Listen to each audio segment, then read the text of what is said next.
On the Fringe with Dan Radio Style. Hope everybody out there's having themselves a great day. Deep State has majorly pushed their agenda forward, especially in Europe. But this is pretty crazy what's happening. We're going to talk about it. Got a lot of different news to talk about today. We're going to kind of jump into it. Frankly, so much going on. It's a trip how it's happening. Wanted to start off with a very just cool, positive, kind of fun story. A gentleman saved a dolphin's life. And the pod actually gave him gifts for a period of time and even came and played with him, which is kind of cute. Check this out. For all of us to remember that we're part of something larger. We're part of this literal circle of life, not to try to get all Disney on us all of a sudden, but we are part of something larger. We are connected with all the life forms around us. And dolphins, by the way, are extraordinarily intelligent beings that I would be willing to argue have souls unquestionably, and they're incredibly intelligent. All you have to do is spend a little time swimming with them, and you'll agree and find out. So someone, I don't know, Eva Vladerdingerbroke, whatever the shit her name is. Dear Americans, please pay attention to what's happening in Europe right now. The globalist takeover is happening at an incredibly fast pace over here. France just arrested Pavel Durov, founder and CEO of Telegram. The UK is locking up its own citizens for years and years for the crime of standing up against mass migration and writing posts about it online. In the meantime, Europeans keep getting randomly stabbed by immigrants on a daily basis, and since the legacy media does nothing but to protect the establishment and hide the truths from us, their next main goal is to ban X, the only platform where we can find and speak the truth. Well, Rumble, X, Truth, Telegram, there's a few, right? But not many. Not many at all. This could be a huge thing for Truth Social if they start banning X all over the place, but I'm not like, whatever happens to X has already probably happened to Truth Social, all said. Anywho, it's so clear what they're doing, and frankly, it's not looking good for us, especially because we don't have a Second Amendment that could protect us against tyranny. So please vote wisely in November for your sake and ours. And just again, that reminder to everyone in Europe. And one of the things that I think frustrates, especially Second Amendment-loving Americans, is any European that tells us our gun laws are stupid. Yeah, whatever. That's all I got to say. Whatever. May not be a cultural thing with you guys. It is with us, man. And, yeah, like a lot of people, you can take the gun from my cold, dead hand, and that's about how that would work. And here we are in the world right now with the best chance at freedom relative to what's going on in Europe, the land of socialism. And again, I'm not trying to stab at any of my good friends that live in Europe. I've got a number of people that listen to me out there. I'm not trying to rip. It's just one of those things where our whole lives, we've always had Europe critical of us. We've always heard how Europe is so sophisticated and so much better. But here we are at a time where tyranny is now showing its ugly head. And this is one of the things that our founding fathers came from, tyranny. And that's why we built in freedom of speech. And to back up the freedom of speech, we decided to give the Second Amendment. And then to back that up, we had the third and then the fourth. And they kind of just build on each other to guarantee that we have an opportunity for freedom. Nigel Farage said the arrest of Pavel Durov is worrying. Telegram is a secure free speech app. It may have some bad actors, but then all platforms do. What's next? The arrest of Elon Musk? Interesting question. Well, Alexander S. Vindman, one of the people that impeached Trump the first time around, while Durov holds French citizenship, is arresting for violating French law. This has broader implications for other social media, including Twitter. There's a growing intolerance for platforming disinfo and malign influence, and a growing appetite for accountability. Musk should be nervous. Vindman, you should be nervous. And all the deep state as well. You guys see your world closing in around you. That's kind of like what happens when you lose consciousness. It's kind of funny. It just starts to get dark around the edges. And there it goes.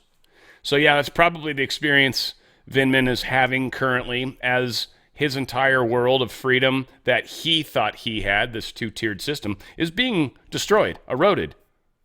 But, of course, the deep state is desperately trying to do some shenanigans. Elon Musk posted this.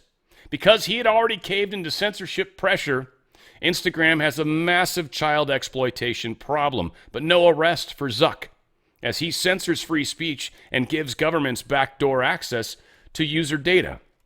And this is in regards to a story being posted about how they don't arrest Mark Zuckerberg for enabling child predators. And what's extraordinarily interesting is the charges that have been brought against Durov. And right off the bat, now I'm not going to get into all of them, but there is the complicity, possessing pornographic images of minors, distributing, offering, or making available pornographic images of minors in an organized group. No different than what's happening in Instagram.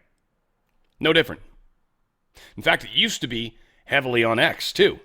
And that's since they've gone after a lot of it. And I know they're not okay with Telegram posting that kind of stuff, and I know when they find out about it, they shut it down.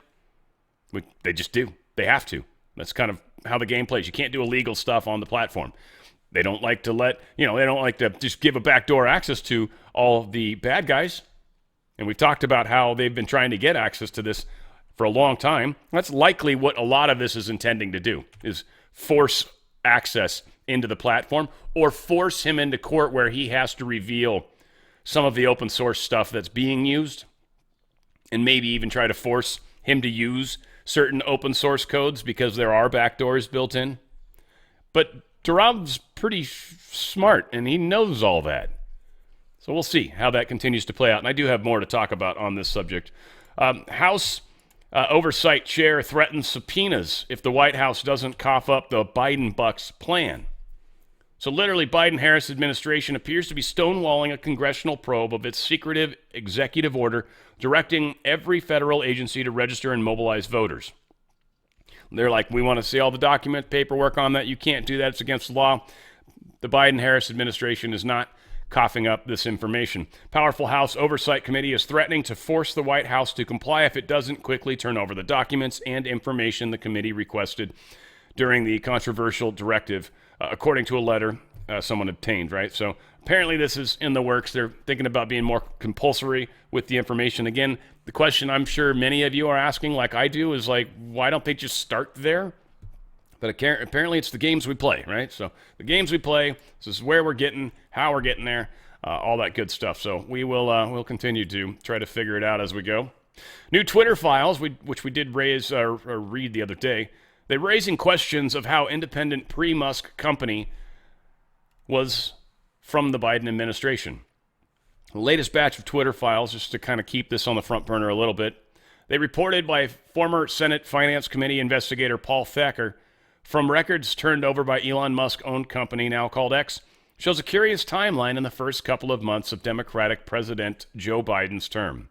Within 2 weeks of the inauguration, the company covertly hired a global strategic advisory and commercial diplomacy services firm, and co-founded and chaired by former Secretary of State Madeleine Albright, to seek states' help in dealing with censorship pressure from India.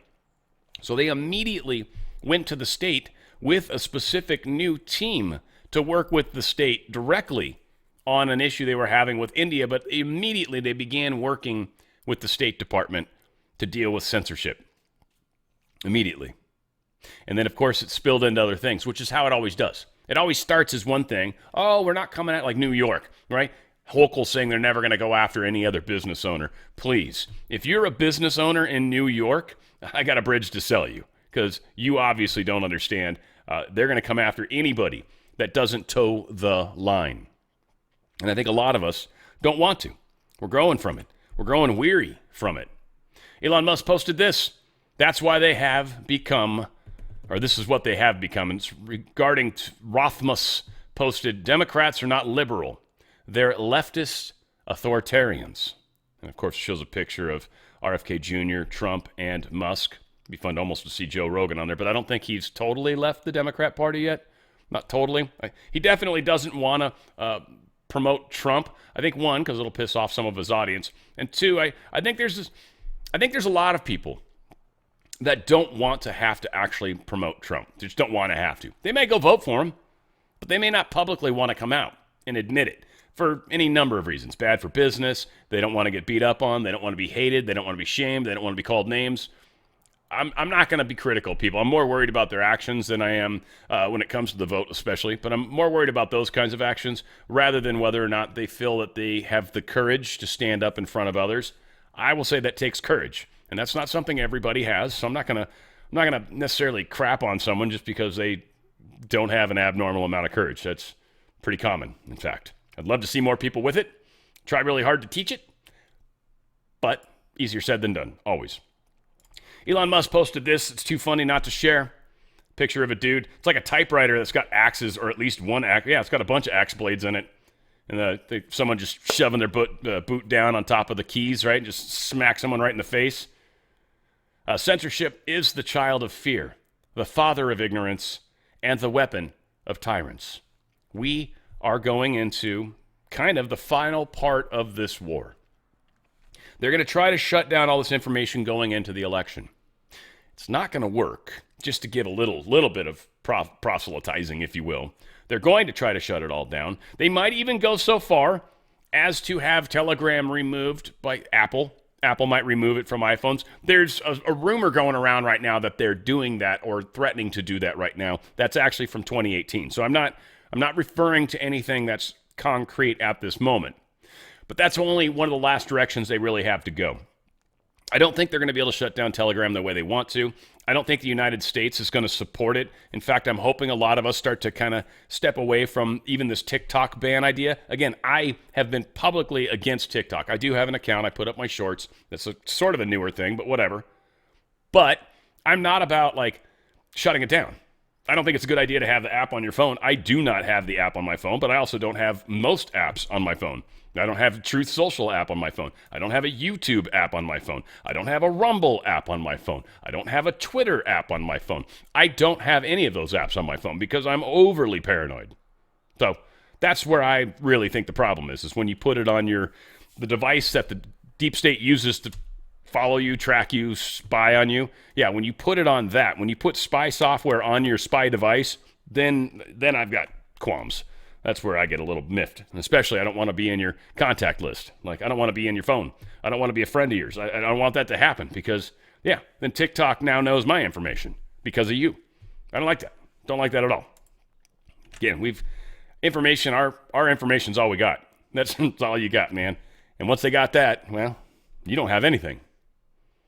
They do. Here's Joe Rogan talking about the way the culture shifted and how it's tripping him out, too. The culture shift between right and left authoritarianism, and now people don't recognize that if you just stopped looking at it in terms of red and blue, look at the actions, whether it's war, suppression of free speech, pharmacological interventions that are mandatory, right. whatever the fuck it is, that used to all be associated with the authoritative right, the authoritarian right, and now those things are being embraced by the left. And I just think it's just an ideology thing. And I think we get confused and we think we're on the right side. We're on the right side. And if it's our side that's saying this, for sure that's the right thing to do. And no one's critically thinking about this. I 100% agree with that, by the way. I think the Republicans are guilty of it too. Democrats are far worse. But we're working on cleaning up our ranks, and I've got a little piece of information around Lindsey Graham that's going to piss off some of you, probably, because I know there's a lot of people out there that actually think Lindsey Graham's a good guy. He's a Republican. No, he's a horrible pile of trash, and we're gonna definitely get to that coming up. And again, I'm sorry if this offends you. I don't mean to. It's not what I'm trying to do. But I am trying to get people to realize we've got bad apples on our side of the fence, too. This is not a Republican-Democrat issue. This is a deep state freedom of American people issue, or the world, for that matter. It is control us, or we get freedom. It's the fight. It's the fight of our lives. It's the fight of our souls. Here's DNC, pure evil, and this is actually a pretty good little bit that RFK Jr. was talking about here. I'll probably have to fix the audio, but all said, check it out. And big points, I think, to her. I mean, I wanted to like her before, but then she was kind of trying to talk tough and like, well, Trump's going to have to negotiate with us, or we're going to go ahead and go to Kamala Harris. And it's like, all right, go for it, right? Like, go fly with my middle finger chasing after you. But the way she came at this and kind of, I feel like she's getting that we're all trying to get to the same place. And I feel like being a little less structured or resistant, if you will, a little less resistant from what we're kind of used to coming from the progressive side of things. So again, this is powerful and I love it. And I think what Trump is talking about bringing RFK Jr. in to deal with and help with is perfect. It's like he's bringing in like the Navy SEALs of like perfect people to fix these broken parts of government. I am going to assume especially depending how this election thing plays out and all that. But assuming we get full control like we expect of the House and Senate and the presidency, which is likely, there's a possibility that we actually take it to the point where we've got 2/3 of support. I don't know if we have enough tickets open. That may not be a possibility, but I definitely feel like we're going to pick up a bunch of seats, and it could be significant. But we're also bringing together all sides. I've said it. I know it pisses some of you guys off. I say it because I think it's important for those that aren't Republicans to hear that I'm not a Republican. I don't want to be.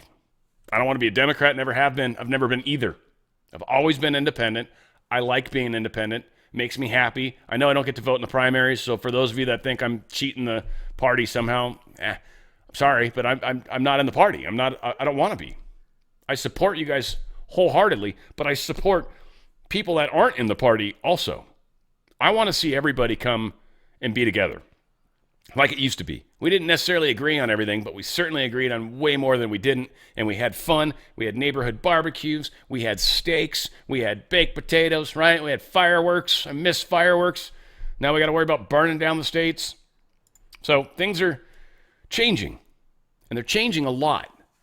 And here, I think, is a perfect example of change manifesting itself. And she's not the only one. She represents thousands and thousands, millions of people. She represents thousands and thousands of people, hundreds of thousands of people.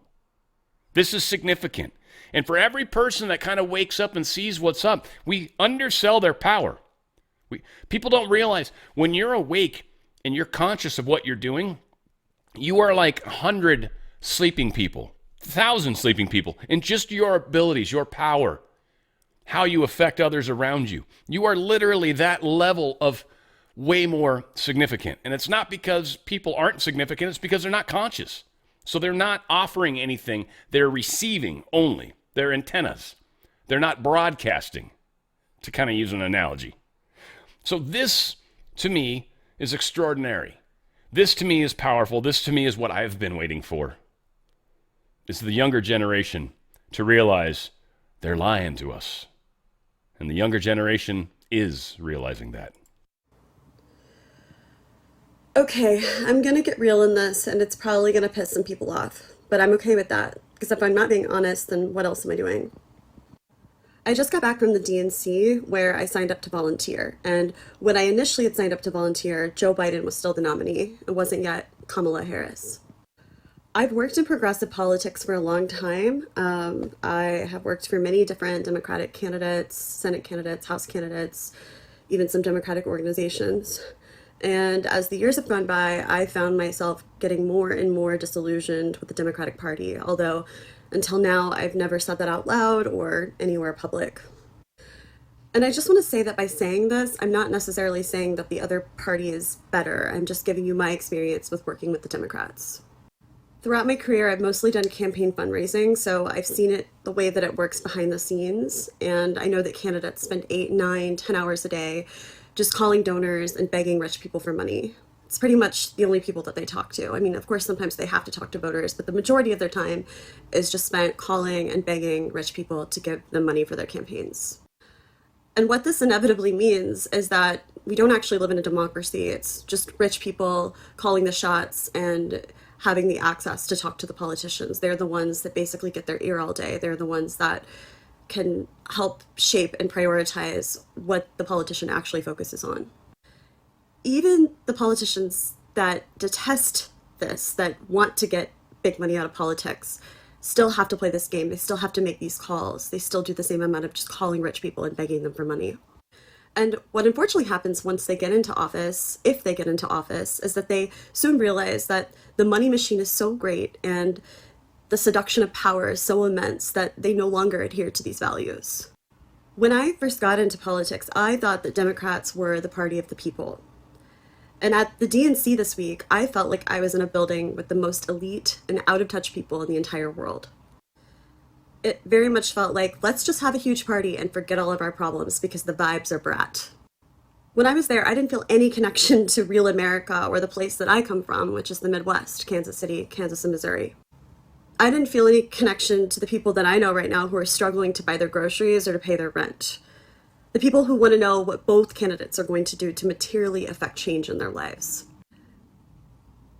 And when I was there listening to the speeches, I felt myself feeling mad because I didn't hear anything about the economy. Definitely not in Kamala's speech, and not very much in the others as well. Instead, I heard generic platitudes, things like joy and respect and integrity, and what does that even mean? Let's make the military the most lethal in the world? I thought I was part of the anti-war party. I thought I was part of the party that fought for the underdog, that championed working people. When and how did we just become the party of academia and affluence? Because that's what we are right now.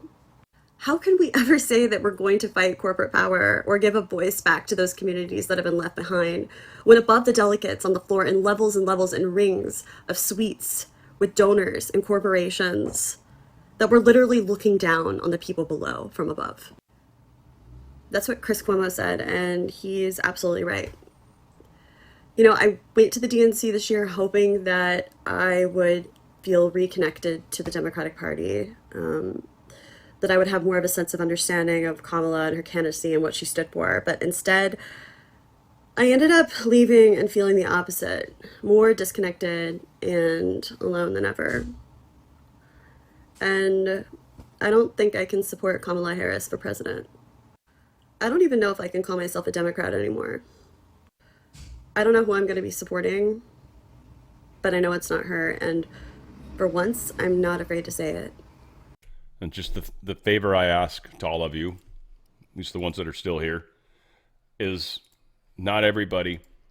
It's not about being a Republican. It's not. It's about caring about this country. And it's about leaving the door open for people to come and, you know, to, again, to use an analogy, I don't know how else to do this, but like you've got your house is your Republican part, right? You're a proud, true Republican. And I think that's awesome, by the way. I have a lot of Republican friends. My dad was Republican when I was growing up. Mom was her whole side of the family Democrat. So, you know, he was able to hold out for a lot of years until he finally got broken down, I think. That's my opinion. Yeah. My dad doesn't watch me either, so because, right, they're all disappointed in me. But the point is you've got like a porch, right? You got that porch area. And this is where we can have guests. This is where we can talk to people. This is where we can have conversations. They don't necessarily need to come inside your domicile and see you freaky. Get to freak on. I'm kidding. Just making, you know, being Dan. But actually can sit outside represented by the who you are, the house and everything else. But we've got a common area where I'm okay meeting you. A lot of these people that are Democrats don't want to be Republicans. The idea of being a Republican is the most far-fetched, crazy-ass thing that ever. Some of them will become, don't get me wrong, but let's not get hung up on that. This is, again, not about which party are you. A lot of this is about, do you care about America or do you care about giving all of our power away to the politicians, to the corporations, to other countries, to countries that aren't even governed by the people, like the WHO and stuff like that. Like, most people aren't okay with that. They're not aware of it, probably. And I guarantee you most people are not okay with that. So people are waking up. As much as it's hurting them, and it is, it's harder, way harder for them. And I've said you this many times, each one of our individual awakening experiences, our individual experience of what we're going through, it's going to be individualized. You are going to have a very specific, unique experience as far as the way this transition occurs. And it's going to be 100% dependent on you, who you are, how you are, what you are, all those things. It is going to impact and affect everything. And then we, as a collective, are what's going to make or break this. Now, we are making this. It's unquestionable. We know who wins. But that's really kind of how this plays out. That's why I try to hit it from the angles I hit it from, because it matters way more than you might realize. Like telling a child he should eat, regular food before he has dessert. But I want dessert. It's delicious. I love dessert. And I get that. I totally understand. As a parent, I totally get that. I like dessert too. It's delicious too. I 100% agree. It's not how you do it. It's not the right way to do it. You need the actual nutrients in the other food. It's better for you. And then if you've still got room, then we'll put a little bit of crap on top of that. That's like adding some whipped cream to maybe something that's already healthy. Or powdered sugar on a turd, frankly, but depends how old the child is before I start throwing the turd comment at him. Senator Marsha Blackburn, the average Tennessee household spends $1,017 more per month. Funny number, you got to admit, $1,017 per month under the Biden-Harris administration. Biden-Harris reckless spending is at the expense of Americans. It would have been awesome if they... Does she source this by... I'm curious now. I'm curious at this point. Average Tennessean? No, she doesn't source it. What is this? That's disappointing a little bit because she's using a very unique number. That's the only reason why I'm like, well, what's the article actually say? Are you just averaging it? All said, I lived in Tennessee for 5 years, and it was significantly lower cost of living there. The minimum wage was significantly lower. Everything was significantly lower. In fact, they did tipping totally different. I never worked restaurants out there because of how they did it. I think you made like $3 an hour back when I lived there, and then tips. And I'm like, F that. Like California, we got like minimum wage and tips. Like, you know, and the minimum wage generally paid for your taxes. So whatever the case is. Tennessee, you're getting hosed. They were turning blue, so I think this is a good thing. I mean, at least part Nashville and some of the other areas are very blue, but I think most of the eastern part of the state, I think, and probably a lot of the outskirts are predominantly red. So here we got some more bad news for Walz, the communist. Brutal letter from Chamber of Commerce resurfaces and exposes another Tim Walz lie. Strange. Walz falsely claimed he was the recipient of an award from the Chamber of Commerce from Nebraska, that he was a receiver of an award in the 2006 congressional run. This is something he's been bragging about. Well, not true.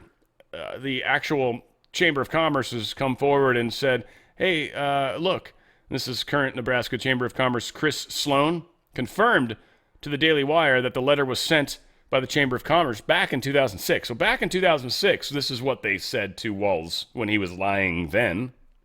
It's not like they are bummed he's lying now about, then. No. They were mad then that he lied. And they're still upset with it because he hasn't removed it from his bio. They said, quote, we researched this matter and can confirm that you have not been the recipient of any award from the Nebraska Chamber of Commerce, the letter said.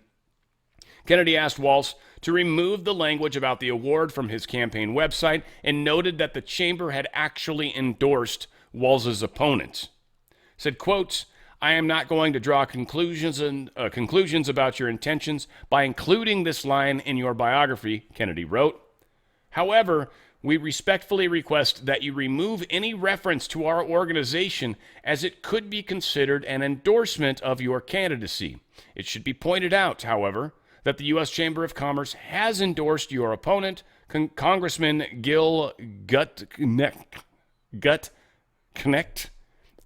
It sounds like you would pronounce the K. It sounds like there's no silent letters there, I don't think. I think these are letters meant to be said. Gutknecht. Knecht. Can't friggin' say that. How do you... Gutknecht. Gunter. Whatever. Gil. Whatever. Rub you the right way. I'm just Gil something. Anyway, for his support of small business issues, yada, yada, whatever the hell, you get the point. He's lying. We know it. Another funny thing that popped out, that this was Tim Walz's own Twitter account, by the way. So 6/15/2022, he's sending a special birthday shout out to our favorite pup, Scout. It's a black lab, it looks like. I mean, it's a black dog anyways. Whatever. DEI, who knows? Might be a woman, probably dog. It's got to be female. It can't be a male dog. Might be. Don't know. Black dog. This is his good friend, Scout. Then, 10/19/2022, 4 months later, arguably it's possible that somehow Scout, the original, died and then was replaced with Scout. This Scout, though, is not 4 months old, not 5 months old, not a year old. He doesn't look like a puppy. He's definitely got some of that lighter colored hair. But Tim Walz, 4 months later, says, couldn't think of a better way to spend a beautiful fall day than at the dog park. I know Scout enjoyed it. Wait, is Scout a black dog or I don't know, arguably a white dog? It's not really a white dog. It'd be a brown dog, really. He lied. Now, the thing that's funny, and Richard Grinnell pointed this out, he deleted it. Deleted it. The one with the second dog. Because, story doesn't match. And these people really are that dumb. They don't realize that you posted something 4 months ago. Yeah, people don't pay attention. And you're right, but they will. The internet's forever. All right, so all you Lindsey Graham lovers out there, I hope there's none of you. I really, really do. Because, I've probably run most of you off. Lindsey Graham. Hard to believe it's been 6 years since John's passing. He left an incredible legacy to his wonderful family and service to our nation. His focus and warnings on national security should be heeded today. He always believed in pushing back against aggression and being supportive of our allies. No one did a better job advocating for a strong and principled America than Senator John McCain. May he rest in peace. No, may he rest in Satan's butthole. And I don't even know if he's resting. I'm sure he's being used quite abrasively. All said, his remaining daughter, and maybe there's other kids, but she hates Trump and hates America and is actually supporting Kamala. So, Lindsey Graham, you're a horrible person, dude. Get out of politics, please, and let somebody who actually cares about this country replace you because you're busy making deals. You're a deep state bastard. And we will expose you. And your time's running out for your ability to do the right thing. But this was a bad demonstration, my friend. This was a bad demonstration there, Mojo Man. Guys, what's not a good demonstration is what the deep state's been doing with the economy. They're hoping they can keep it pumped up long enough. I'm going to, just the way this movie's been playing out, guys, come on. You know it's not going to make it as far as they're planning on going. Or is it? There's still a lot of people out there that think the deep state's got control. No, they don't. No, they don't. Things are happening way faster than they can deal with. They can't turn it around, and they're literally losing ground and money and being cut off financially. So they are running out of the ability to continue printing money from our treasury to just keep inflating the stock market. If you're in a 401k or an IRA in the normal stock market, I would seriously consider getting out and getting out quick. Gold and silver right now are up almost 45% overall as an asset, above buying power. When you adjust for inflation, because the government keeps printing money, it actually causes the value of money to go down. So when you adjust inflation, stocks are reasonably flat right now, but inflation's taking a bite out of that every day. Every day. You got money sitting in the savings account right now, inflation's taking a biting out of that too. Precious metals, the prices back in March, it was like 17 and change for gold. It's now sitting at 25. March of this year. It's August. 5 months ago, the price was 17. 5 months ago, the price of silver was 22 and change. It's now sitting at 28, 29, like upper 28s, or I think it's over. It broke 29, but it was right around 29. I should pull it up. Let's pull it up. What the hell? Let's give real numbers, and then I can just look stupid. All right. So yeah, 25.19 is the bid for gold right now. Silver's at 29.94, so almost 30. So it's higher than I thought it was.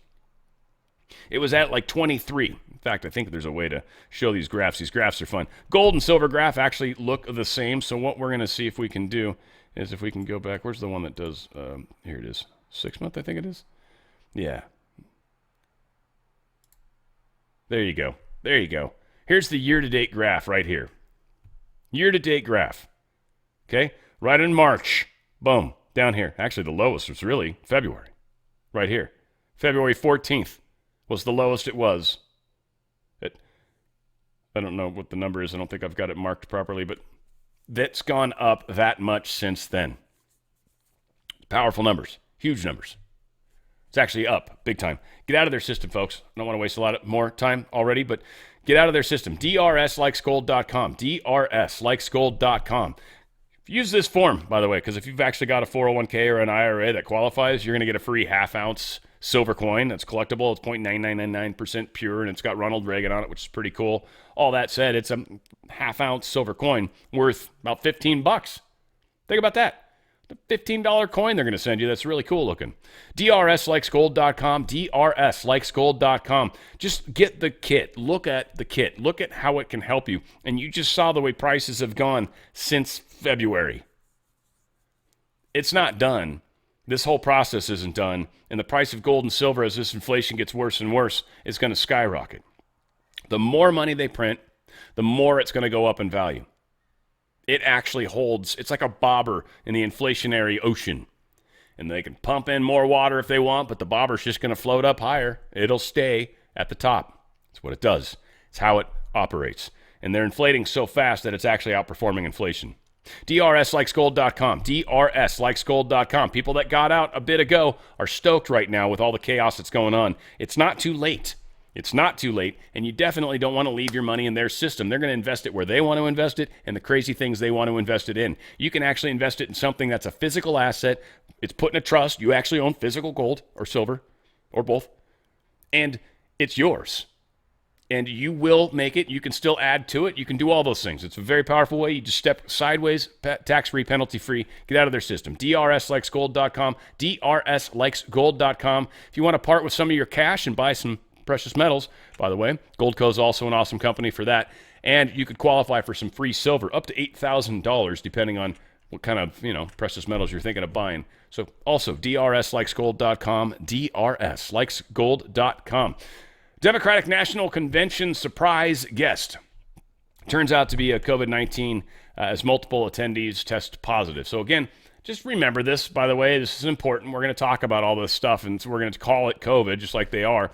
It's all about the test, folks. Remember that. Think about who are the types of people that will go down and get tested if they get the flu. Who's going to go down and get a COVID test if they have the flu? Who doesn't? Who's likely just going to deal with the fact that they've got the flu? Right? And so there's a huge difference in the kind of people that are going to get tested, and we've already found out the tests themselves are meant to get people to think something is other than what it might be. Or because they're running the cycles so high, they can't tell the difference between a COVID virus and a regular flu virus. So they're just going to call it COVID. Either way, it still has that bang for the buck. COVID was 4 years ago, 5 years ago. Shouldn't really even exist anymore. And it probably doesn't. Multiple attendees got sick, though. Multiple people said, I got COVID. And, of course, they're probably going to go and get their next booster, right? We got The Hill put this out. If you had COVID recently, when should you get the new booster? This is literally information they're putting out right now. Food and Drug Administration, they've approved the next boosters. And they're now saying you should go out and get them. You know what that's going to do? Whenever they've got a new variant or new version, new sauce that they're putting together, and then spike proteins get created, and those get ejected, and it starts to create other people to get similar stuff. COVID surges, forces schools to close, and brings back pandemic-era measures, and more are at risk. Millions head back this week. So schools in 2 states are experiencing a rise in COVID cases announced, and they were closing their facilities and switching to remote learning. Alabama and Tennessee have announced the closure of 2 schools, affecting more than 1,000 children, just days into the new academic year. Literally, they've shut down 2 schools for COVID. Literally. Election year. Right before an election. Probably coincidence, right? Of course it is. Of course it is. I love this dude. I love Tim Taylor. I just think the dude's funny as hell. I liked him back when he was doing his stand-up. Good stuff. And then, of course, Home Improvement. And then Last Man Standing. Incredible show. If you guys haven't ever seen any of those, you should totally. But he says, you want me to take the damn vaccine? Mail it to me, and I'll vaccinate myself and mail back the paperwork stating I'm fully vaccinated. You trust me, right? Just like mail-in voting. Interesting point. There's a lawsuit. Swing State Commission appoints 0 Republican election inspectors in hundreds of precincts scattered throughout Detroit, of all places. Yeah. So there's a lawsuit. Can you imagine if we still had Ronna McDaniel in the RNC? None of these lawsuits would be happening. None of them. She would have let all of these shenanigans play out. Folks, we're so much further along because we knew what they were going to do, and we didn't let them. And we've won. We've won a lot of battles anyways. So the Republican National Committee, Michigan GOP, and Wayne County Republican Committee in the Wolverine State are suing the Election Commission on the city of Detroit, alleging they have violated state law by appointing a grossly disproportionate share of Democratic versus Republican election inspectors. The lawsuit states that there are no Republican poll watchers in hundreds of precincts. Hundreds. 0 Republicans there to watch. Wonder where the cheating was going to happen. Remember, Detroit was the one where they boarded up the windows. Remember that? And they're trying to get COVID again for when the counting happens so you can't stand there and watch them. We're all going down the same path. I don't think we're going to allow it. I'll see. It's going to be up to you guys and us, all of us. Republican National Committee and North Carolina GOP have filed a lawsuit against the State Board of Elections, alleging that state election officials are ignoring a 2023 law requiring non-citizens be removed from its voter rolls. So the RNC is going after North Carolina's voter rolls right now. You guys aren't removing stuff in a law that passed over a year ago. Get on it. We're making sure it's happening. Texas removes more than 1 million ineligible voters from their voter rolls. More than 1 million. Since Governor Abbott signed Senate Bill 1 into law in 2021, Texas has now removed over 1 million people from the voter rolls, including over 6,500 non-citizens, 6,000 voters who have a felony conviction, 457,000 dead people, 463,000 voters on the suspense list. Not sure what that is. 134,000 voters who responded to an address confirmation notice that they had moved. 65,000 voters who failed to respond to a notice of examination. 19,000 voters who requested to cancel their registration. Think of those million voters and how they could have used those to vote for whatever they wanted. Now they can't. Now they can't. Powerful. Only legal votes matter. Only legal votes. And if you're not a citizen, in most cases, with very, very few exceptions, you're not a legal vote. And you shouldn't count, and you shouldn't be able to take a legal vote away from a legal citizen. How much do you hate immigration if you let people come in illegally and take away or undo the power of what someone that's here legally has? It's not fair. It's not right. So Attorney General Merrick Garland's basically telling us, look, if you guys interfere with this election like you did once, if you do it again, we will come after you hard. They've also talked about, he talks about with some convictions or whatever, I forget the exact word he uses, but significantly more people in jail regarding January 6th than have actually been convicted. And how long have they been there without a fair trial? Yeah, you have no rights. Folks, stay the frick out of D.C. Stay the frick out of D.C. But anyway, here's Merrick Garland saying stupid Merrick Garland stuff. I guess as a follow-up on Scott's question, if you're sitting in these hearings with prosecutors and judges at the courthouse down the street. They're increasingly expressing concerns about the upcoming transfer of power and the potential danger of another January 6th. Do you share those concerns at all? I think our prosecutions have made clear what we think about people who try to interfere with the peaceful transfer of power, which is an essential and fundamental element of our democracy. I quibble about whether we have 1,500 or slightly less than 1,500, but we have way more than 1,400 now prosecutions, and we have a substantial number of convictions. I think that's shown to everybody how seriously we take an effort to interfere with the peaceful transfer of power.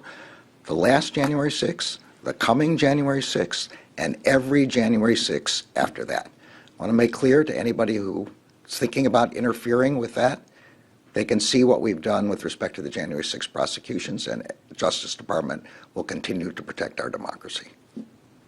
We will basically throw you in jail and never, ever, ever, ever let you out again. California close to approving a $150,000 loan for illegal immigrants to help purchase homes. Folks, Californians especially, get pissed about this. This is ridiculous. Oregon doing something similar. Folks, look at your states. Don't let them do this. California people, this is ridiculous. Make noise. Lawmakers talking about giving away money to illegal people. which is just going to inflate everything more. And again, where are they going to get the money from? That's another question, which we don't have. It's time to fight for Republican AGs to bring the fight to Democrat proxy organizations. This is another big fight that we've got to make noise for. Ah, really? This one, here it is. Cool. At least I remember. While Jordan was done, wait, hang on. Okay. There's a number of these companies that GARM was the one that they initially shut down. GARM was the one that was stopping advertising, and it was, again, just deep state money, trying to keep people, make them toe the line, if you will. Well, there's other examples. One such example is NewsGuard, a for-profit company that works closely with governmental agencies dedicated to censorship and rates news websites on trust. Founded on a 2018, NewsGuard's main attraction is their misinformation meter, which rates websites on a score of 1 to 100. These ratings are used to determine viability for advertisers, researchers, and more. George Washington University professor Jonathan Turley recently criticized NewsGuard in an op-ed published on The Hill, or at The Hill. A week later, NewsGuard alerted Turley that it was going to rate his blog. Almost like clockwork, NewsGuard threatened Turley for simply not towing the line. Such conduct clearly threatens free speech online. House Oversight Committee Chairman James Comer, Republican from Kentucky, is investigating the organizations over its influence on business and advertisers. This is a good start, but his efforts should be reinforced by Republican attorney generals. Another possible target is the American Federation of Teachers, led by Randy Weingarten, a force for everything bad that enters our underperforming public education system. The AFT acts almost like a mafia, coercing and compelling teachers to join or else face the consequences. The AFT has repeatedly acted as a cudgel for the Democrat Party. From praising Democrat vice presidential nominee Tim Walz to outright endorsing Kamala Harris for president, the country's largest teachers union has simply become another cog in the Democratic Party political machine. But not only have Republican lawmakers failed to investigate the group, the union has actively fought efforts by Congress to look into its political efforts. Other possibilities include Acronym, an organization backed by George Soros and LinkedIn founder Reid Hoffman. Acronym, which poured $100 million into defeating President Donald Trump in 2020, is ostensibly a nonprofit organization. Acronym has also popped up Courier Newsroom, a fake news organization that mirrors local newspapers, but with an avowedly left angle. So all of these different groups need to be attacked by the Attorney General for the illegal stuff that they're actually doing. Hopefully we can get to that point and make those things happen. RFK Jr., President Trump, let's just play this. President Trump had been reaching out to me, and I talked to him a few hours after the assassination attempt, and we had a long conversation by phone. I then had 2 extensive meetings, and there were issues, the broad issues that were most important to me, the ones that brought me into the campaign, which was ending the Ukraine war, ending the censorship, and protecting children's health. We're all reforming our food supply, all the things that we need to do to make our children healthy again. Those are all things that President Trump also wanted to work on. And he invited me to form a unity government. We agreed that we'd be able to continue to criticize each other on issues on which we don't agree. But these issues are so important in their way of unifying our country. We need in this country to reach a point where we love our children more than we hate each other. Amen. I mean, again, we need more people to talk like this. Here's RFK Jr. Talking about President Trump, making a series of announcements and stuff. It's all good stuff. Check it out. Campaigning actively, I think President Trump is going to make a series of announcements about other Democrats who are joining his campaign.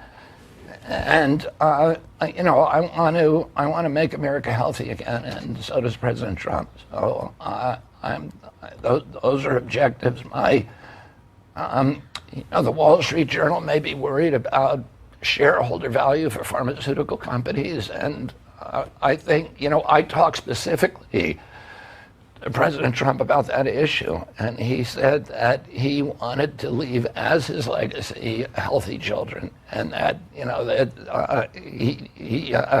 that he was unconcerned about the other implications. I love his 80s ties, by the way. Those skinny ties, those are cool as hell. Okay, guys, just something to keep in mind. They're pushing around the COVID stuff again. I always say I want to try to keep this one short. We're going to do my best to keep this one short. TWC.health/OTF. I've talked a lot about the wellness company. They're great. They're made with doctors. Doctors created this company, and it's a means to get you, one, off of medications. They offer stuff to do that. Two, they've got some great supplements, all sorts of great supplements, specifically the Spike Support Formula that actually binds specifically with the COVID, that cleavage site. It binds right to it and helps it get out of your system, and also helps keep it from interacting with normal cells. These things kind of search for each other, and it's a great support formula that they've made. So it's one way that you can help, one, remove any of the spike proteins floating around in you, but two, also help keep any of the virus that's floating around that hasn't attacked anything yet from necessarily finding a healthy cell to attack. So it's good on all those levels. But what I do highly recommend are the Contagion Kit. The Contagion Kit's the one that's got ivermectin, hydroxychloroquine, Z-Pak. It's got it's got an upper respiratory thing with a breather and inhaler. It's got that whole thing with it too. And it's got one other ingredient that you get. And you get like 25 pills of ivermectin, 20 pills of hydroxychloroquine. Like, you actually get significant stuff. Medical emergency kit, you get ivermectin and a bunch of others like antibiotics, all sorts of stuff. So again, these are kits with medicines that you want to have if the tough gets tough, right? Or if China makes it hard to get a hold of certain pharmaceuticals. These are things that you want to consider maybe having some excess of. Keep your family safe, keep yourself safe. These kits are supposedly enough for one person. It's up to you how you want to divide that or deal with it. Ultimately, you could probably get two people buying one of these. I'm going to be honest with you. But, something to think about. Go to twc.health/OTF. TWC, the wellness company. twc.health/OTF. Make sure you take that huge step in keeping yourself healthy because, frankly, folks, they're desperately trying to make sure that you don't survive all this. All right, J13 as opposed to J6, July 13th. Butler, Pennsylvania, we found out a group of bipartisan U.S. lawmakers are on a task force, and they're looking into the assassination attempt. House Speaker Mike Johnson and Minority Leader Hakeem Jeffries on August 4th announced the establishment of this task force. Task force goal is to understand what went wrong. We'll see if anything comes out. I think they're expected to go to Butler again, which I don't know how much that's going to help. Here's Ron Johnson talking about just all the mistakes, all the craziness that went down with this. Well, I'm part of the Senate bipartisan investigation. It's led by the chairman of the committee and the subcommittee. All I can really tell you is the Secret Service, FBI are basically dragging their feet. They're stonewalling us. We've gotten some transcribed interviews, but the documents we request are heavily redacted. They're delivered, the day of the interview, so we really can't use the documents to conduct the interviews effectively. So we're not getting squat from my standpoint from the Secret Service or the FBI. We've requested all their 302s, their transcriptions of their interviews with hundreds of individuals. They're not turning those over to us as well. So, Maria, if you want to design investigation to raise suspicions and drive conspiracy theories, this is exactly how you do that investigation. I mean, I was, it's just jaw-dropping that they released the body for cremation before anybody's seen any autopsy or toxicology reports. Again, it's just driving suspicion and conspiracy theories. Donald Trump's decision to it's driving shut up. It's driving truth. People talking about the truth. People realizing how much the government lies to us. It's doing all those things. It's fantastic. Info on the attempted assassination of Trump is dripping out. We know this. We know the motive now. Oh, this is pretty good. We're told by a source that number of 5 could be more. Congressional testimony from Secret Service Acting Director Ronald Rowe and other law enforcement have revealed major communication and technology failures leading up to the shooting. Congressman Mike Waltz, who is a member of the Congressional Task Force investigating all this, says he wants more proof that the gunman acted alone. The FBI has been very quick to say we think he acted alone. Yet he had all of this other activity, and then in the same breath they say we still don't know motive. It makes no sense to me how he learned how to construct multiple IEDs with a remote detonator that was on his body without any flags and without anyone noticing. Meanwhile, Senator Josh Hawley says he's received more whistleblower tips. The latest one, he says, quote, alleges that officials at Secret Service headquarters encouraged agents in charge of the trip not to request any additional security assets in its formal manpower request. And that allegation, of course, would contradict the testimony from Secret Service Acting Director Ronald Rowe. So I reached out, and a Secret Service spokesperson told me in part that the agency takes seriously all the requests it's receiving for information about the assassination attempt, and it's working to respond as quickly as possible. Mike. Very important. Very important. Yep, very important. Mark Epstein, the brother of notorious sex trafficker Jeffrey Epstein, he's accusing the federal investigators of covering up the video evidence, which obviously proves that he was murdered, not that he killed himself. Apparently, he's embroiled in a little bit of a legal battle trying to get that information. We'll see if that happens in any way, shape, or form. But according to Mark Epstein, officials he has spoken with have not been forthcoming about information as to whether or not a thorough investigation followed his brother's death. I only want to look at facts, but when we consider the facts available, we get more questions. There appears to have been no investigation once it was ruled a suicide. They saw no reason to dig deeper. He had that neck bone part was broken, which would imply, I think it had to do with more than a short, shallow suffocation like he would have had to have been able to do, but something a lot more abrupt to be able to break that bone. So we don't believe him.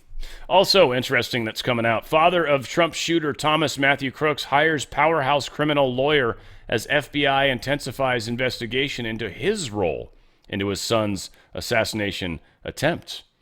Seems like, and we know the dad's a shrink and the mom's a shrink, and so the son's royally effed up, which sounds about right, because most psychologists, psychiatrists I know, and sorry to all of you out there that are psychologists or psychiatrists that are going to get mad at me for this, but most of the psychologists, psychiatrists I've ever met are actually all batshit crazy themselves. I guess you kind of need to be in order to understand crazy people. Don't know. But it's just a little funny thing I found throughout the years. All said, it seems the dad's being investigated a little bit more thoroughly now. That's awesome. We'll see where that gets us. Okay, got some good stuff going on with Trumpy Trump. Not even Kamala's paid actors could show this much love. This is just pretty powerful stuff. Check this out. Should I let you? Yes. At least a few words. At least a few words. We'll all fight for you, sir. So let me ask you, you still love your country, right? Yes. Yes. No, but you still love Vietnam. Yes. Not the party. Not the communist stuff. No communist. Not the party. Not the communist party. No communist. But we need you. We need you for the next 4 years. There's all these people are breaking out $20 bills for Trump to sign. That's the smartest thing Trump's ever done, is to take these shit Fed notes and sign it, because now it's actually worth something. That's awesome. It's awesome sauce. Having a bunch of Vietnamese people. Yeah, part of why I shared it was that. The other part of it's because that's pretty awesome. These people as well love him. I love, yeah. Shh, Dan. Here we go. We got Tulsi Gabbard finally admitting that she's going for Trump. To the brink of nuclear war than we ever have been before. This is one of the main reasons why I'm committed to doing all that I can to send President Trump back to the White House, where he can once again serve us as our commander-in-chief.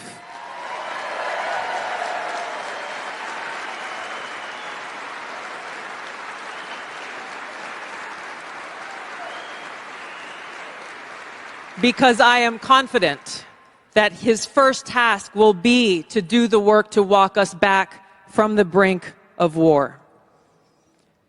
We cannot be prosperous unless we are at peace. And we can't live free as long as we have a government that is retaliating against its...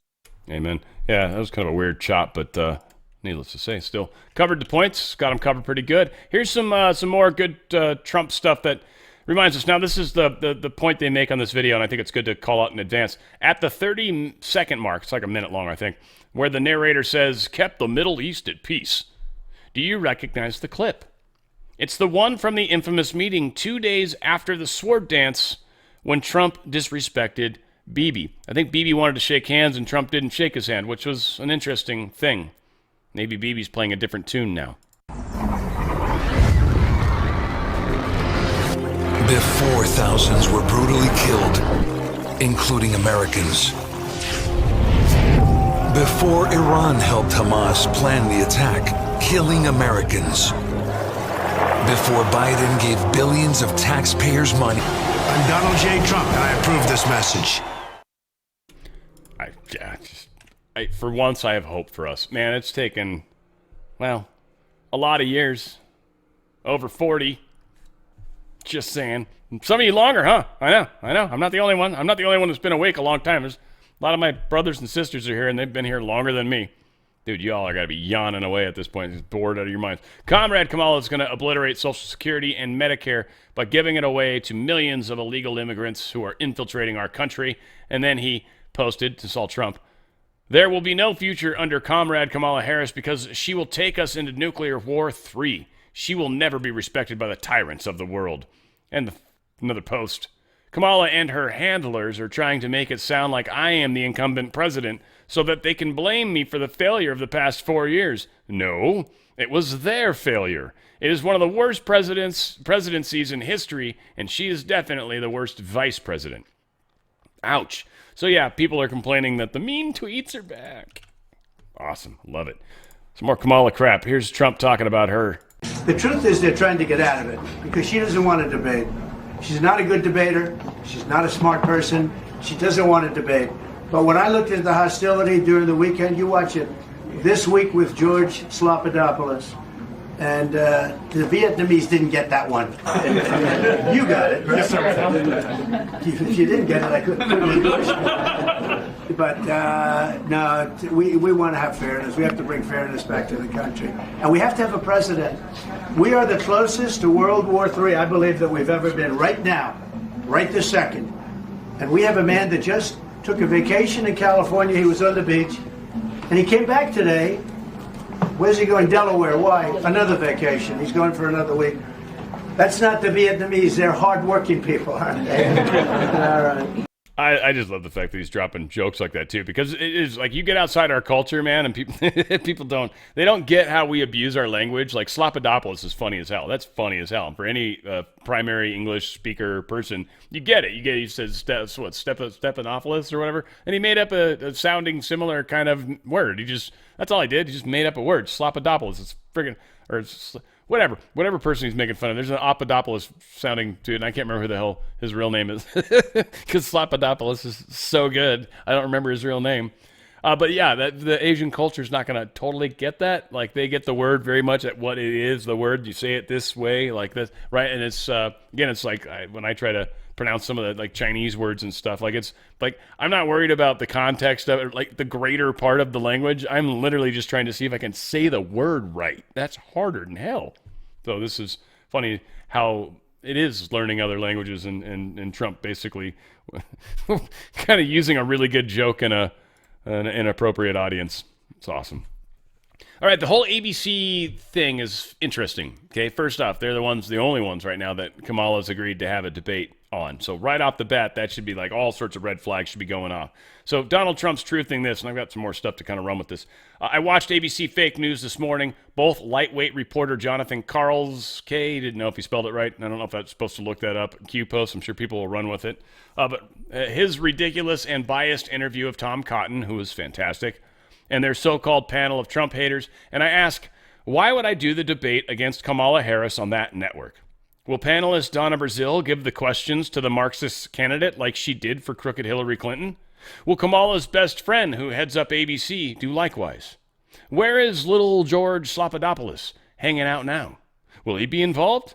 They've got a lot of questions to answer. Why did Harris turn down Fox, NBC, CBS, and even CNN? Stay tuned. And think about that last part. Fox, NBC, CBS, and CNN. Why did Harris turn down all 4 of those? But ABC's okay, where her best friend is in charge of the company. Yeah, you get it. Trump gets it, and so he's working up a little magic to confuse people. Now, interestingly, for about a year now, Disney has been building a free streaming service inside its ABC app, which is full of free content and live channels along with content behind a paywall. I think this is them trying to sell this. I'm sure if we look at who wrote this, it'll be someone that's friendly with the deep state. All said. Now, Disney has notified users that on September 23rd, 2024, it will be shutting down its ABC app. ABC's toast. This is their best bet, is to get some ratings. Trump realizes that. Trump knows that. And if he pulls from the debate, they've got nothing. Look at his power right now. He doesn't have to debate Kamala. We know that. He knows that. We know that. He doesn't have to. Doesn't need to. Not to give ABC a free. So Donald Trump posts this. This is the 3rd anniversary of the... Well, now, I guess that's the end of the stuff with the ABC. But ABC is not doing well. ABC is one of the worst organizations. One of. NBC is easily close second. Everyone's waking up. Everyone's coming to it. Everyone's finding this, seeing this. It's a weird... man, it's like smelling salt. I don't know. I've been talking to a bunch of people. I've been awake a long time. I've been coaching people and training people for a long time. I have tried to physically awaken people for a whole bunch of years before I finally realized it's stupid and I'd rather beat my head against a wall over and over than actually try to force someone awake. You can't. You can't. I know a lot of you believe you can. Keep doing it. I don't give a shit. You'll figure it out eventually. People wake up just all on their own. It just happens. You snap and you're like, shit, you just wake up right now? Really? Like, you will trip on it sometimes. Whatever the case is, they'll need you when they do. So don't work as hard at it sometimes. I think that we try to. But anyway, this Afghanistan withdrawal is a big deal right now. It's the botched Afghanistan withdrawal. Most embarrassing moment in the history of this country. Gross incompetence. 13 dead American soldiers. Hundreds of people wounded and dead. Americans and billions of dollars of military equipment have been left behind. You don't take our soldiers out first. You take them out last, when all else is successfully done. Russia then invaded Ukraine. Israel then was attacked. And the USA became and is a laughingstock all over the world. The fake news media remains silent in order to protect the worst administration in the history of our country. MAGA 2024. And we were never supposed to be able to talk about this. They wanted to keep us quiet all the way on this. Fox News Alert, you are looking live at Arlington National Cemetery, where former President Trump will mark 3 years since 13 service members were killed in the Abu Ghraib terrorist attack in Afghanistan. There will be a wreath-laying ceremony to honor those of the fallen heroes. President Biden will not be there. President Trump will. We expect the ceremonies to begin around 9:15 a.m. this morning, Eastern Time. We will bring it to you when it happens. Exactly. We got more. Don't go away. Don't go away, folks. So here's Trump showing up there. Someone can help me understand who this dude is. I'm sure he's important. Somebody. I don't want to comment on the things I would typically say. But yeah, I don't know who he is, but he's obviously important. That said,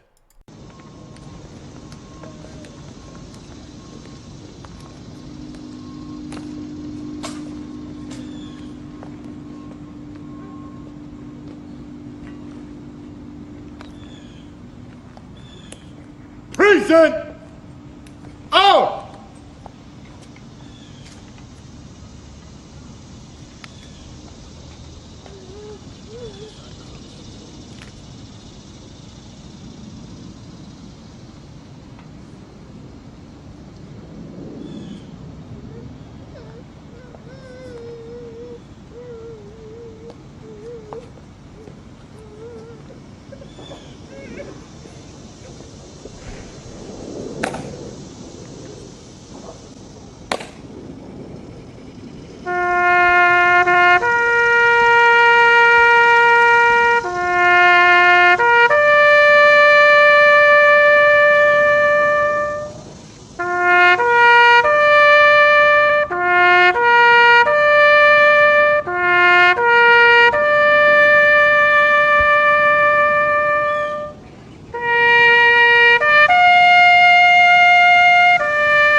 Order! Out! Please turn in place. Take time for the sir.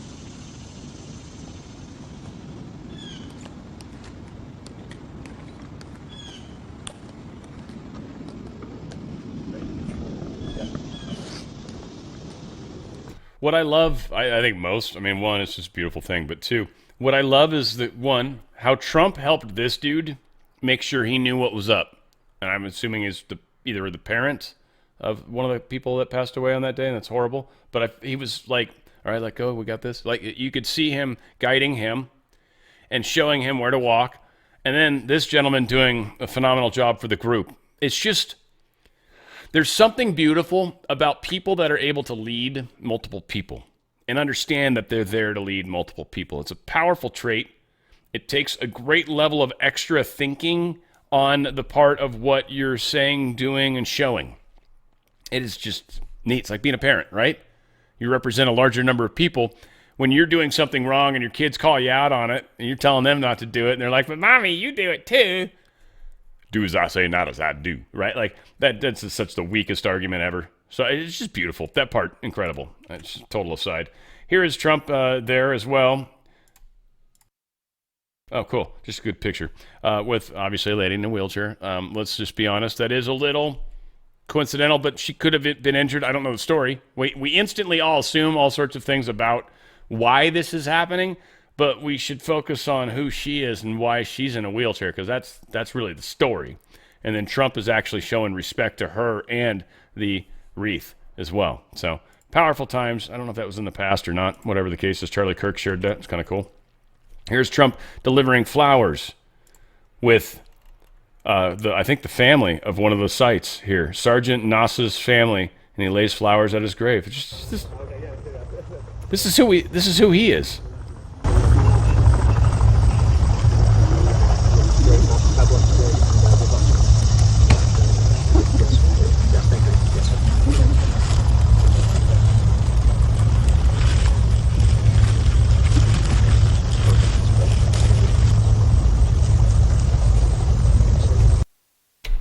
He kind of almost looked like he sort of dropped him / chucked him. So he kind of fixes it. All said. Harris marks anniversary of Kabul airport attacks by backing Biden's decision. She said on the anniversary, 13 service members, died. Kamala Harris recognized them by name and remarked that she backed President Biden's decision to withdraw from Afghanistan. This wasn't an issue of withdrawing from Afghanistan. Everybody agreed that we should do that. Trump even agrees with you on that. It was the fact that you botched the withdrawal is the concern, the talk about. As Biden vacations, CNN's Jim Acosta suggests Trump is, quote, politicizing the deaths of 13 service members by visiting Arlington National Cemetery on the day that 13 people died because of what this government did. He gave respect. Seems foreign to you guys over there, Jim. It doesn't surprise me that Jim doesn't understand what that level of respect is, or that it's just obviously something they don't teach, or he never learned, doesn't experience in real life. Trump says he destroyed the Clinton political dynasty. He talks about it. We don't need to play this whole thing. It's already really long. But he destroyed the Clinton political dynasty, the Obama dynasty, the Biden dynasty. He's like, and I'm going to take down the Kamala dynasty. He's going up against a lot of people right now, and he's gaining a lot of momentum. And I thank you guys. I actually think my audience is one of the more unique audiences and significant in a weird way, because you guys are conscious of what you're doing. You guys are way different than a lot of other audiences. Way different. So that's probably why I'm not the biggest guy out there, because I kind of am looking for you. Specific group of people. Russia, crazy stuff going on with this Telegram. So Telegram abides by EU laws, including the Digital Services Act. Its moderation is within industry standards, meaning it happens as quick as it can, and they're constantly improving. But you find something horrible, if someone reports it to us, oh yeah, shit, we take it down immediately. Boom, done. Telegram CEO Pavel Durov has nothing to hide and travels frequently in Europe. It is absurd to claim that a platform or its owners are responsible for abuse of that platform. Almost 1 billion users globally use Telegram as a means of communication and as a source of vital information. Emmanuel Macron posted this, which pissed off a lot of people because he's the douchehole ass face that is actually behind this. I have seen false information regarding France following the arrest of Pavel Durov. France is deeply committed to freedom of expression and communication, to innovation, and to the spirit of entrepreneurship. It will remain so. In a state governed by the rule of law, freedoms are upheld within a legal framework, both on social media and in real life, to protect citizens and respect their fundamental rights. It is up to the judiciary, in full independence, to enforce the law. The arrest of the president of Telegram on French soil took place as part of an ongoing judicial investigation. It is in no way a political decision. It is up to the judges to rule on the matter. They are trying to force him to put code on the Telegram platform. It'll be very interesting to see how he holds up through this. Fortunately, the owner of Rumble, CEO of Rumble, knows and gets it now and took precautions. He said, when you say you are committed to freedom of expression, you are lying. We have a letter from France that proves this, without a doubt. This is responding to Macron. This is Pavlovsky, Rumble. He continues, we had to shut down Rumble in France because you have no commitment to freedom of expression. They literally aren't allowed to use Rumble in France. He's got the proof. Chris does. So when Emmanuel Macron's like, nah, this is all in the judicial hands. No, this is a deep state move. And he's definitely one of the deep state guys. And he's married to a man that's pretending to be a woman. Come on now. And I say that easily, just so anybody that's like needed a reason to not trust anything I say, let that be it. I hope that, if that's good enough, cool. So yes, committed to freedom? No, not at all. The arrest of Durov is equivalent to the arrest of the chief of communications of the Russian army, said the head of the Center for the Development of Transport Technologies, Alexei Rogozin. Said the transmission of intelligence, artillery adjustments, broadcasting of video feeds from copters, and much more is really done very often today via Telegram. They don't like Telegram. France blocks Russian embassy officials in Paris from visiting arrested Telegram founder. They won't even let the Russian counterparts talk to him. Russian embassy in Paris accused French authorities of refusing to cooperate after the arrest of Telegram messaging platform owner Pavel Durov occurred. Won't even let him talk to anybody, it seems, over there. Interesting times. Now, I know a lot of people, I guess, on the other side of the fence are going to be like, because it's a Russian tool. Well, it's used by a lot of people, frankly. And yeah, free speech is free speech. That's the hard part. Yeah, but you don't want some people to be free. No, I actually do. I actually want people to be free because sunlight's the best disinfectant. And if you're actually able to get your crazy thoughts out there, then people will either yay or nay them. That's how it works. So that's the public forum. You used to do that back in the old day. You'd stand up at the soapbox, right? And say something stupid and everyone booed your ass and threw shit at you. That was it. You didn't do it again. Done. You learned. So we're getting smarter, I think. So let's see. What's this? What did I do? To Freedom Information Act. So someone trying to do a FOIA. I brought this up because I wanted to just put a little information out there that, if you know how to do the FOIA process legally, it's kind of a pain in the ass for the places that you do FOIA. So think about FOIAing anything. Just get aggressive, have fun. I don't think it costs much to file them. Maybe plus pages and stuff. We'll see. Mystery over glamorous Russian crypto investor seen with Telegram founder Pavel Durov days before they flew to Paris on a private jet as she vanished. Went into hiding, obviously. And she's a wealthy chick. I'm sure she knows people. But yeah, she was not wanting to stick around and see if the French officials will arrest her just for being close to him. And she probably didn't need that level of excitement in her life. I guess she's a Dubai-based streamer. She's known as Yulia or Yuli Vavilova, 24, but this is reportedly not her real family name. So there you go. But yeah, I guess, dude, is that the dude from? He's ripped. Daggone. Good job, brother. You got some time to work out. That looking sharp. Russia launches massive missile drone attack on Ukraine. So a huge ass attack happened today. Whoops, we don't know if anything, we don't know the damage yet. They launched a massive drone and missile attack, though. There was more than 100 missiles of various types and 100 Shahed drones. They specifically call them out, which I think are the Iranian ones. So again, Everyone's trying to get everybody pissed off at Iran right now. Iran's supplying Russia with weapons. They're attacking the Ukrainians with them, even though we're giving Ukrainians weapons to attack the Russians with. Why is it okay to attack people? What the hell?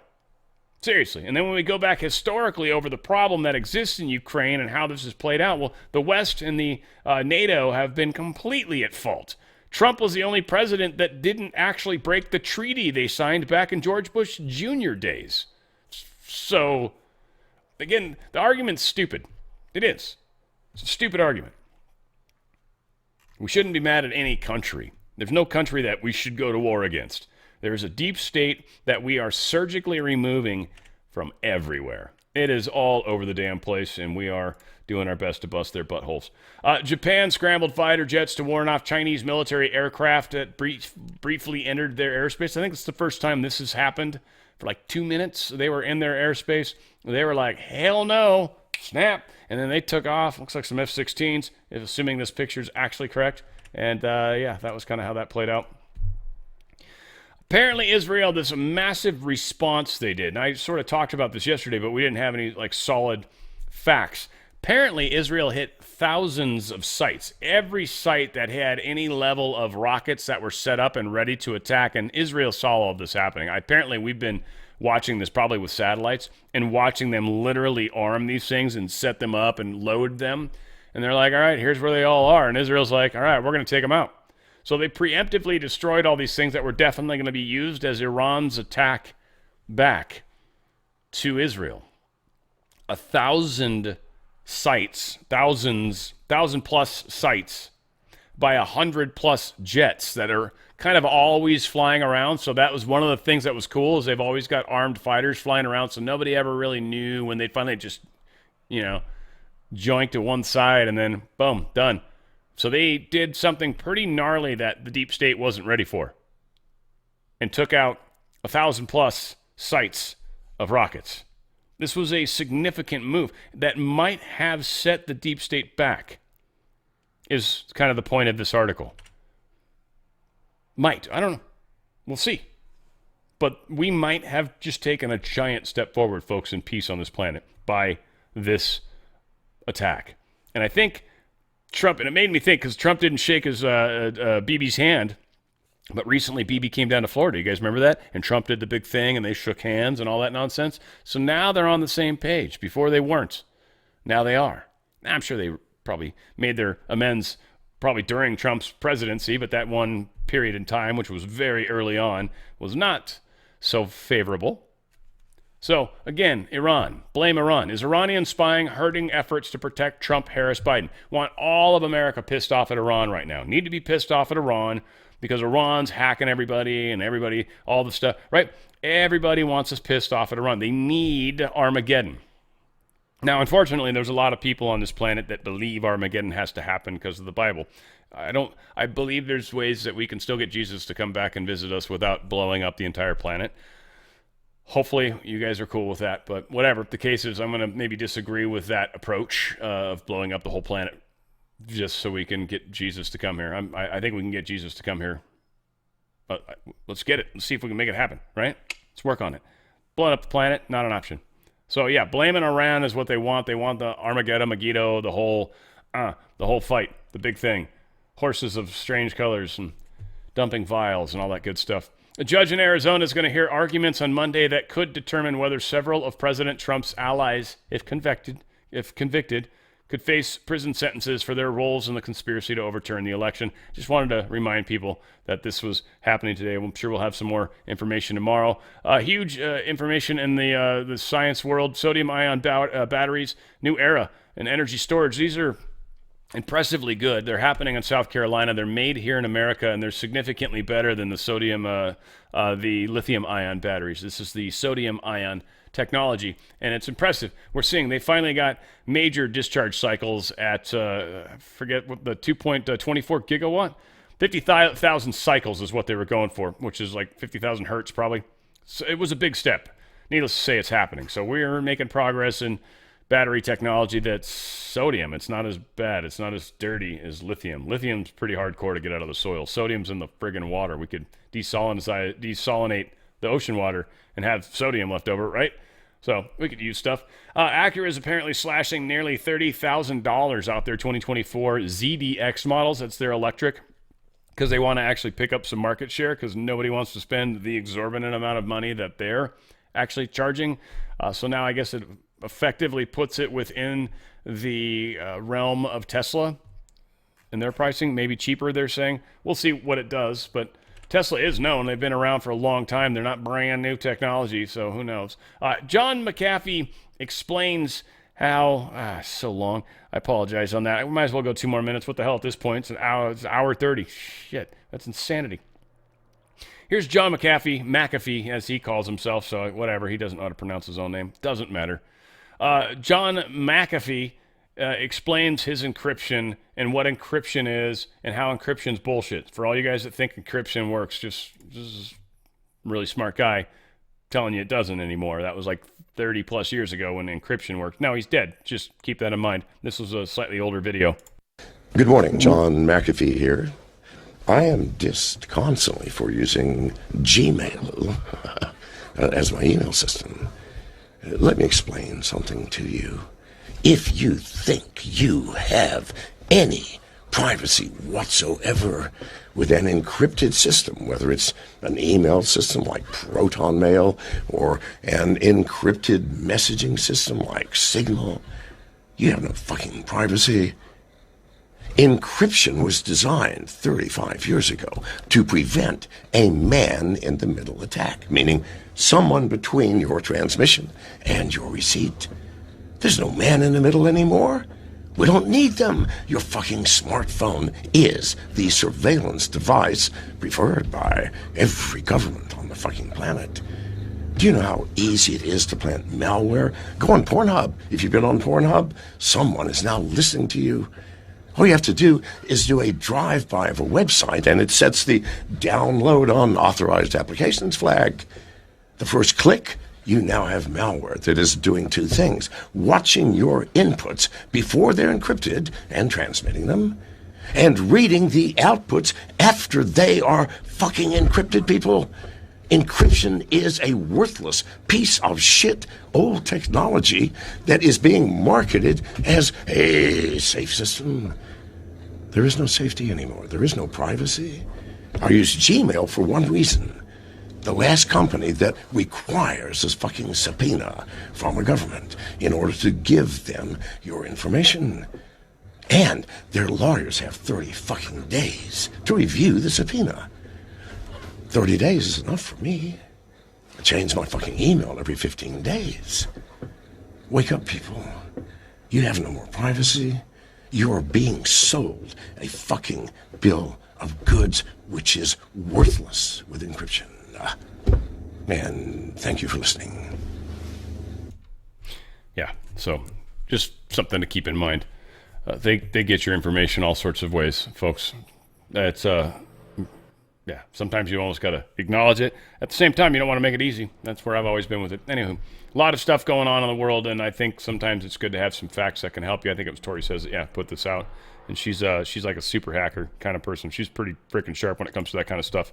So I always like to listen to, especially her technical suggestions. So, something to think about. Folks, I love you guys. We're going to keep pushing forward. A lot of going on, right? Like, I mean, I think we're going to see it every day, and I think we're going to continue to see this growth and this evolution of our side of this as people wake up more and more and more, and their side falters harder and harder. They're not going to make the deadlines they expect to make. Things are going to fall short. They're going to have to stumble. We're going to see how it plays out. Stay strong, guys. It's you guys that are making this happen. You guys are the difference. I thank you. I love you guys. Where we go one, we go all. It's on the Fringe with Dan Radio Style.